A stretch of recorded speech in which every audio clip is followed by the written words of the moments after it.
Well, good morning again, everybody. This is Lynn Gardner. Welcome to the Team Excellence Call. It's good to hear your voices this morning. And I know some quiet ones were out there. These calls do get a little sparse as we get close to the holidays, but I'm thinking about everybody that's not on the call anyway, right? I'm gearing up for Christmas, as I'm sure you guys are too. You know, I started putting some decorations up. I don't do this like 12 minutes after Thanksgiving decorate thing. It kind of transitions there, right? But I got some decorations going on. I'm going to be cutting my tree down soon. No artificial tree for me. And I'm making my gifts. At least I'm starting to, believe it or not. I usually make something for everybody every year. So I do all that in the midst of 4 December birthdays. You've heard me whine for a few years now, right? We have the 4th, the 9th, the 11th, and the 15th of December covered. It's no wonder I go crazy this time of year. But it's a beautiful time of year, celebrating the birth of my Savior, the birth of 3 of my 4 children, my own birth, and I get it all done one way or the other, right? It's going to come whether I'm ready or not. You know, I've been leading a Bible study at my house for probably about a month now, and at this point, all the attendees are people in our business. It'll grow beyond that in January when we get serious about an extensive Bible study, if you will. And we were discussing, the study and what the plans are for the future, and somebody brought up the event, somebody else brought up the book, and lots of things just that keep my life very full, and comments were being made about how in the world do you get so much done, and you know how you hear people go, right? Well, one friend commented, she's consistent. And I immediately thought, wait a minute, I'm driven, I don't quit, but consistent, it sounded a little too dry for me, right? And so after they left, I gave some thought to consistency and what it means and how it applies in my life, right? And that's the inspiration for the message for you today, entitled Consistency Over Perfection. They say that practice makes perfect, but we don't just practice to reach perfection, we consistently practice toward progress instead. We make progress. Bill Gates didn't practice hit and miss on the development of technology. He consistently practiced making progress that led to perfection. Michael Jordan didn't just practice hit and miss, hoops here. He didn't just show up on the court every once in a while. He consistently practiced making progress that led to his perfection. Although we think we know the meaning of words, sometimes it's a good idea to dig a little bit deeper and consider them. So in this case, I went to Webster. And Webster defines consistency as marked by harmony, regularity, or steady continuity, showing steady conformity to character, profession, belief, or custom. Wow, that's powerful. If you'd asked me to define consistency, I'm not sure I would have said any one of those things. So as it turns out, she paid me a big compliment. Consistency is a very good thing. The more, more than being driven, more than my not being willing to quit, I am consistent. I went out with that book, and there was a lot of adversity. It took way too long to hit, right? But the bottom line is, throughout the journey, I was consistent. I'm not perfect. I won't ever be perfect. It's not the perfect book. There's only one of those, right? But I was consistent in my journey to get there. Unfortunately, most people out there in our business are focused on being perfect.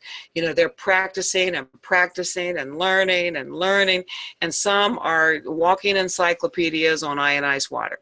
Really, in truth, they're just getting ready to do something. You see, they have some fear going on, and they're trying to get smarter before they get out there and put their feet on the ground. Perfection doesn't come through those efforts, right? You will never become successful just by what you know in your head. As meaningful as you think those steps are, for whatever reason, you're using them as a crutch. Perfection comes by being consistent, steady continuity, conformity to character, never that hit and miss. As human beings, we long for things to be perfect, don't we? I don't know why that is, but we long for things to be perfect, but things are never perfect. It's that longing that stirs up impatience, and it's impatience, that usually is the cause for us quitting. When we look at perfection in any area of life, from our mate to our children, to our faith, to our business, we're setting ourselves up for failure, and we're just one step away from throwing in a towel. It's that unrealistic expectation of perfection that leads to impatience, and the impatient leads to giving up. Instead, for success in every area of life, we need to be consistent. Hopefully you have a why, and even better, I hope you have a dream board so that you can visualize your why and where you're trying to go, right? It's important to have a purpose and then goals to back up your dream. But the journey getting there is never perfect. And if you have a firmly planted why, you'll have the passion you need to keep moving when you face obstacles. Unless you accept that it will be a tough journey and one that is far from perfection, you're never going to reach that place of being consistent, and you'll likely not succeed because of it. Consistency, again, steady continuity, free from variation or contradiction, showing steady conformity to character, profession, belief, or custom. When we're not consistent in our relationships, that steady conformity to character marked by harmony, we're set up for failure. A relationship doesn't just happen, and it doesn't grow overnight. It takes steady consistency to make it grow. To say one thing but to do another thing, to have a two-edged sword going on in your life, there has no good end to it. But to strive to consistently improve, steady conformity of character, now that will lead to a closest perfection as you're ever going to have in any relationship. When we refuse to be consistent with our children, one day the rules are this way, next day they're that way, we instill some discipline and then we change our minds. There's no steady conformity or continuity, and it's going to lead to a train wreck. When it comes to our faith, if you want to grow, then you need to be consistent in that journey, always working to conform your character to the way God says it needs to be. God says, therefore, my beloved brothers, be steadfast, immovable, always abounding in the work of the Lord. That's the way to build character, with consistency. And most assuredly, if you want to grow this business, you need to learn to be consistent. Romy says it best when he says, you don't need to learn more. You need to do more of what you already know. And that's so true. So simple and so true, right? It's the consistency that will motivate you, and it's consistency that will lead to the progress that leads to perfection. The drive, the need for consistency, I have a few things to share here. These are things that are intended for your business, but really they can be applied to any area of your life, everywhere that you want to be successful. And frankly, I hope you want to be successful in all those areas, from your relationships to your kids, to your faith, to your business, right? So we're going to talk about how to be consistent instead of being perfect. Number one is accept that consistency is essential for your success. We can't do anything or make any progress in life unless we first accept that there's a problem, right? Or that we need to take action. Jim Rohn said, success is neither magical nor mysterious. Success is the natural consequence of consistently applying basic fundamentals. He's really saying what Romy says, right? There's no mystery, there's no magic. You don't need to keep learning. You just need to apply what you already know and consistently do it. Consistency is an absolute necessity for your success. That's the way you make real progress. That's the way you improve your work on an everyday kind of level, from sharing water to addressing a networking group. To be consistent means that you're going to repeat what you do over and over again, right? And it's that repetition that will lead you to be better and better and better. It's when we think we've achieved perfection that we stop growing. So it's never good to think that you've arrived. The process and the progress in life and business in every way, it doesn't end until we do. So to be consistent also means that you'll continue, stronger, especially when you stumble. You might call it failure. Hey, listen, guys, we're all going to do it, but you become stronger when you do it if you're consistent. An entrepreneur journey is not an easy road. It's filled with problems. It's filled with quote unquote failures or battles from every direction sometimes. It's an interesting road that will require that you continue pushing yourself if you want to come close to that finish line. So be aware that consistency is essential for your business, because if you are not consistent entrepreneur, not only will you not reach success, but you'll never know what success was possible for you. You'll never find it. Number two, to be consistent is not the same as to be perfect. You need to be consistent to reach that state of perfection, if you will. But to reach the state of perfection requires that you go through a lot of progress toward your goals. You and I are never ever going to reach perfection, not in our business, not in any way, not on this side of heaven, in any area of life. If that's the focus on perfection, that makes us fearful. Again, it's these people that think they need to learn something more, think they need to do something different, that they're just so focused on being perfect at something that they never do anything at all. We'll never have a perfect relationship. We'll never be perfect parents. We'll never be perfect Christians. And we're certainly not going to be perfect entrepreneurs. You aren't, if you aren't consistent so that you can reach perfection, again, instead you're consistent so that you can reach progress, small and large, one step at a time toward your ultimate goal. That's the main point, to be consistent, is to progress, not perfection. Number 3 is be aware that trying to be perfect will not help you achieve your goals. As an entrepreneur, again, I hope you have clear goals that you want to achieve. But by achieving those goals is only possible if you start doing something to make progress toward those goals. Getting ready to do something is not doing anything at all. If you're still doing that, you've got to have a serious talk with yourself and try to figure out, why am I not progressing? Why do I refuse to move past this state where I need to learn this, or I need to do that, or I need to get better at this or that? If you're still getting ready to do something because you haven't perfected your confidence or your demo or whatever it is that you're hanging on to, you are never, ever going to achieve your goals. This is a deal breaker.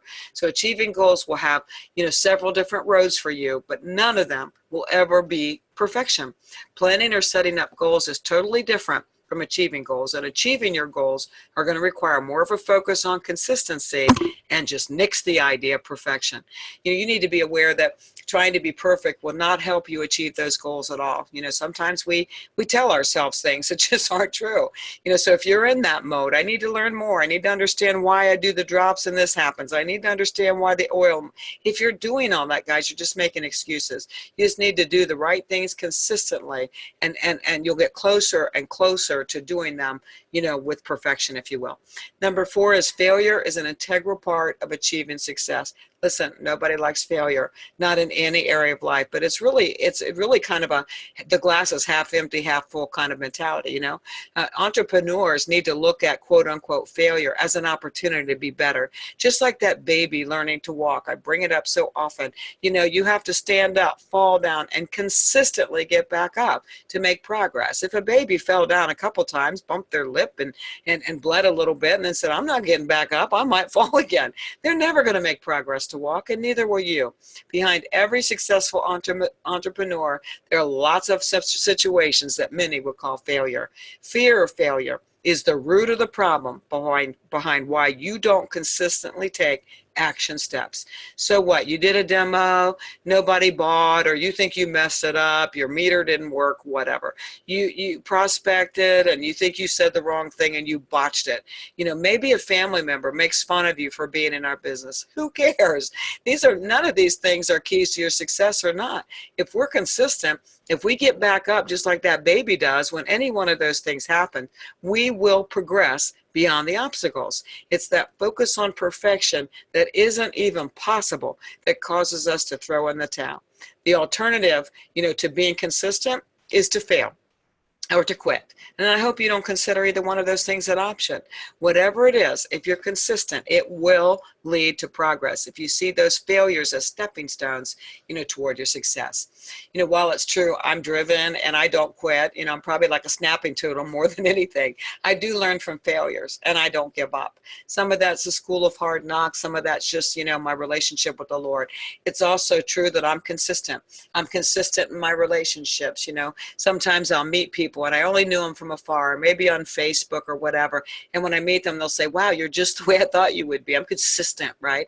I'm consistent with my family. I'm consistent in my faith, and I'm absolutely consistent in my business. I am not perfect. And you know what? I don't even strive to be. Why go through the frustration, right? I just consistently make progress. From planning an event here at the farm, overseeing the renovations, to writing the first of many, many books. I don't get there by being more, being all that, having more time, or whatever else that people want to label. I don't get there that way. I get there piece by piece, one little tiny step at a time. I'm like that baby. I stand up and fall down and say, man, I'm getting back up. I make progress little by little, because I'm consistent, and consistency leads to progress. If we want to be successful, in any area of life. Be who you say you are, no matter who's listening. You know, forever be working to conform your character for the sake of your relationships, for the sake of your children, for the sake of your walk in your faith, and certainly for the sake of this business and your success. Practicing, consistent practicing leads to progress, and progress leads to success. So are you consistent? You know, I hope you're not consistently sitting back and consistently making excuses. I hope you're consistently moving forward, and only you can answer that. Do you strive to conform your character day after day? You know, the way the definition describes you. Do you strive to conform your character in your relationships and in your business by being consistent? I sure hope so. And I hope you'll take that, ponder it a little bit, maybe chew over it a little bit, and consistently for a little while, right? Until you wrap your head around the importance that that consistency is what leads us to progress, and the progress leads us to success. So I hope you've learned a little bit today, my friend. I hope it's helped you along on your journey, the importance of consistency. Go make it a great day. I'll see you at the top, and I'll see you next week. Take care. Bye-bye.